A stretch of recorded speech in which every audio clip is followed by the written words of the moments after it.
The quality's down and the prices are out of control, Kent. Things are heating up. Aren't they ever? Welcome to the Out of Control Show.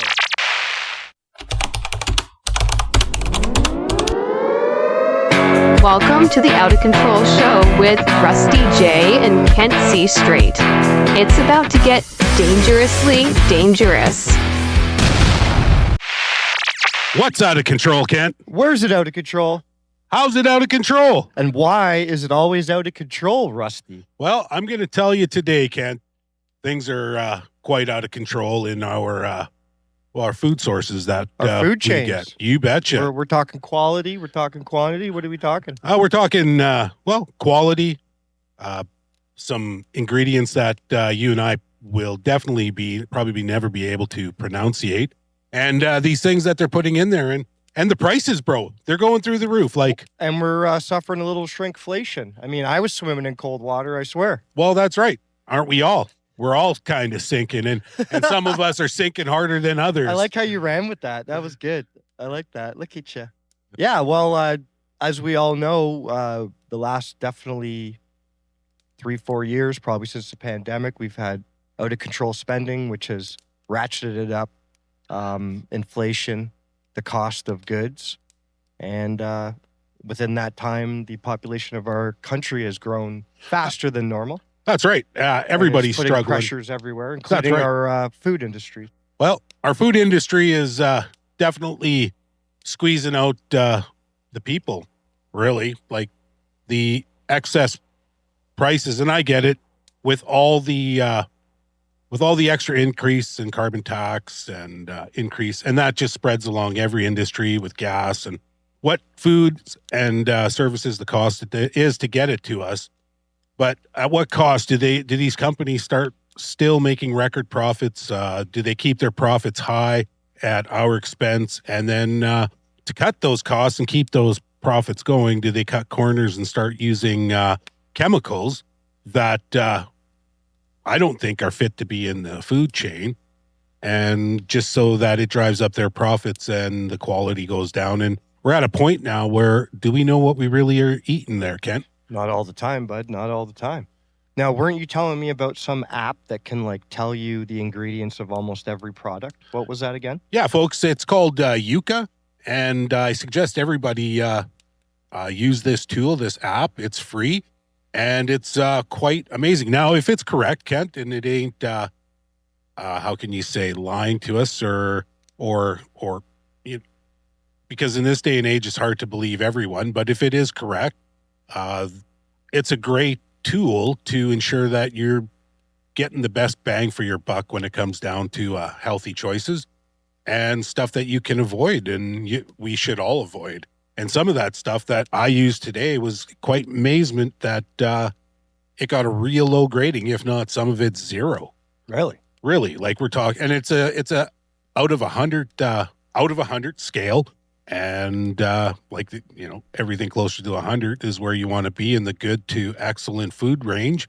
And it's amazing how many of the products we use every day are in that 0 to poor. So how does that app work? Do you scan the product, or do you type the name in, or what? No, you just scan the barcode, and it just tells you all the ingredients, and it comes up, tells you what it is, who makes it. Technology. It's great, and what a resource, and what a great tool for us to ensure that we're making, getting the best bang for our buck, right? When it comes down to buying food and keeping our families healthy, right? Well, it's getting harder and harder, I think, through the years, as more corporations are buying up farming, and industrial-sized operations are springing up everywhere and taking over, just like a Walmart on the main street of a small town, taking over the little businesses. Right? There's a lot of people getting pushed out, and margins for a farmer or people who grow food just to begin with are rough, right? So, that's right, kid.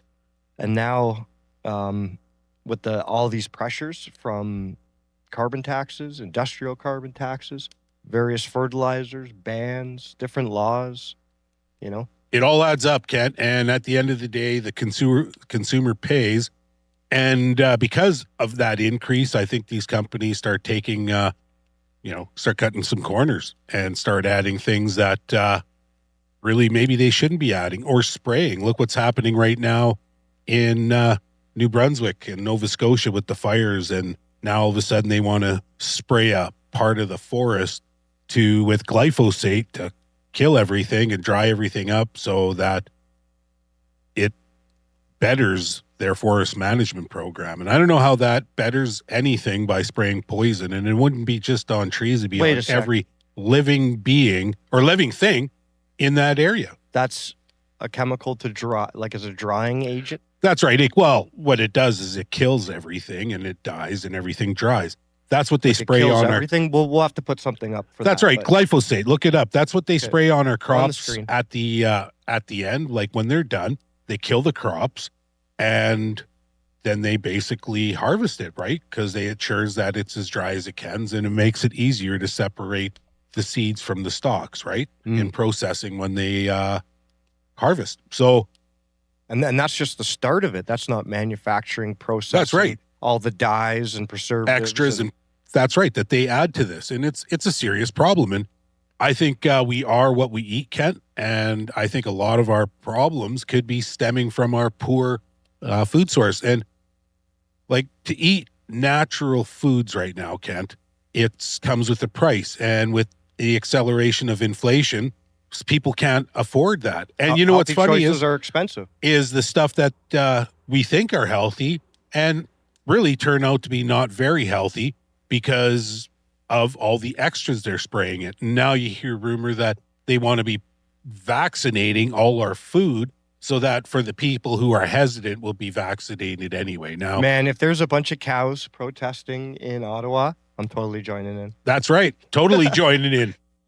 But I will eat hamburgers though while I'm there. Well, the only thing is, though, Kent, are you going to be eating it from an animal or grown in a lab? Because grown in a lab meat now is on the market. So if they're using it in the process food industry, do you really know if that meat, it came from a cow, from a petri dish, or from the road? Maybe a little roadkill cafe too. Who knows? But well, I'll put your mind at ease, okay? I'm not going to be eating any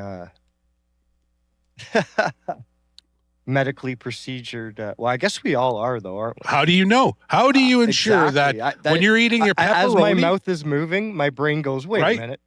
You eat that pepperoni, you eat that sausage, you eat that hamburger in a tube. You know it's as good as the manufacturer, and really, we have no idea. Like a lot of these, it'd be interesting if they could, and maybe they do, I don't know, but this is coming to me as we speak, but having an app that will tell you if there's bugs in your food. Like you could really do that as long as they're being honest. They can say, hey, this one additive are crickets because they're starting that business. So we're going to eat more bugs. You know, that's what old Schwab said, is he got to eat some more bugs, and we're eating more bugs. And these cricket factories are a thing, and they're turning it out and putting it in our food. I mean, bugs are high protein in some places around the world. They are like a snack or a delicacy, and some people maybe even live off them.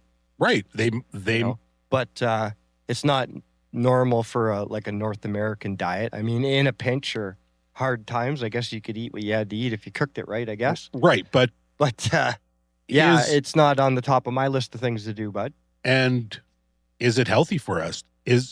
We've never really have eaten bugs. Our digestive system maybe isn't as geared.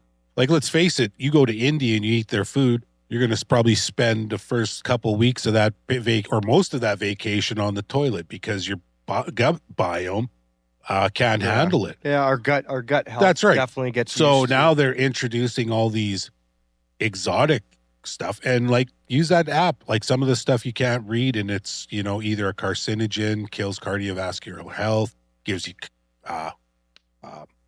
dementia, right? Alzheimer's a contributor. So it's an eye opener to see how the food that we buy is really poison. And that's like I was getting to my point, and the sugars, right? That doesn't help either. That a large portion of the populations are addicted to sugar or caffeine. We're overdosing on sugar, right? I watched a documentary on. It's called Candida, and it's one of the biomes in your stomach that with eating too much sugar gets out of control, and that's what gives you the sweet tooth and the cravings for, breads and carbohydrates.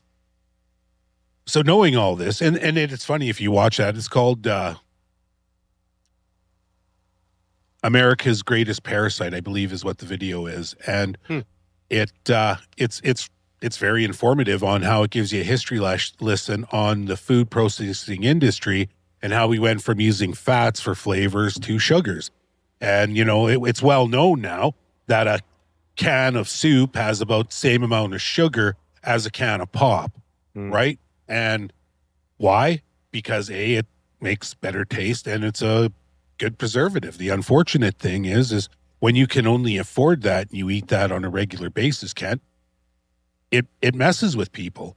And if I honestly think right now in our society, we're seeing malnutrition. Like people are eating, but they're not getting no nutritional value. And if you're not supplementing, Ken, I think, and we are what we eat. So if your body is out of balance and that nutrients is what keeps your mentality stable. Well, it's no secret that, there's a lot of things going on in the world, a lot of things out of our control. But the one thing that we can have a little bit of control over, or a lot, is our bodies, what we put in our bodies at the end of the day. If you have elbowitis and you can't control what your elbow is making your arm do, and you're just eating all this terrible stuff, I think it's enjoyable in the short term, but in the long term, it's probably not. It's like everything, it's moderation, Kent. And that's why I think it's important that we're talking about it today. That's right. Because it doesn't always have to be doom and gloom, but awareness. It's just a friendly reminder to, if you're going to take care of things around you, you have to take care of yourself first. That's right. Absolutely. Well said, Kent. And, there's a lot of things working against us in this That's world. right. Well, so like a good start is having a healthy self and a healthy family. And that's right. In more ways than one, right? But it's just the unfortunate part is, Kent, is it's getting harder to do that, especially for the lower income people. And they have to resort to this fake food. Well, so really it's fake food, Kent. Yeah, the most terrible stuff is often the cheapest. That's right. But I did see, I think recently in the news, America has made a change to like their food stamp program because or whatever financial assistance for food, in some places anyway, I believe they made it so you can't buy junk food. Yeah, absolutely. So because people were just blowing a lot of it on, not everyone, but some.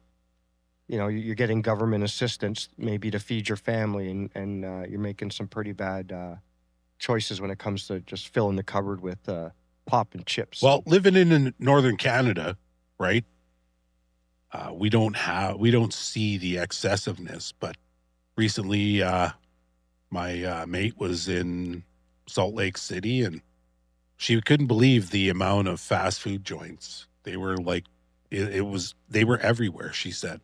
And let's face it, it takes some skill, it takes some time to prepare meals, and truly our systems basically rely on that. You can hit the gym 7 days a week, but if you're putting trash in your body, you're not doing yourself any help. And it takes effort to prepare and meal prep and basically eat what you prepare, and that's where we struggle. And they take full advantage of that because of the I guess, convenience it is to just whip in and get some of this fake food and sustain yourself. But really all you're doing is sustaining life. I don't think your body's thriving once in a while, but if you rely on it, and sometimes we're at a point, Kent, that it's sad to say that it's cheaper to go eat out than it is to make it at home.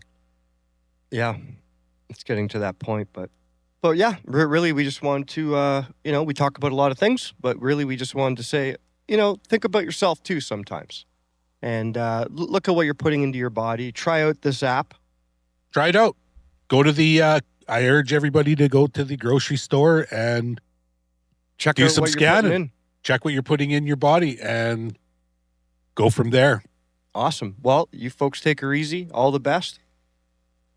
Peace out, everybody. Nice talking to you. Keep your sticks on the ice. Cheers. This is Canada. Maple syrup and like Captain say, ay, kick your ass, I'll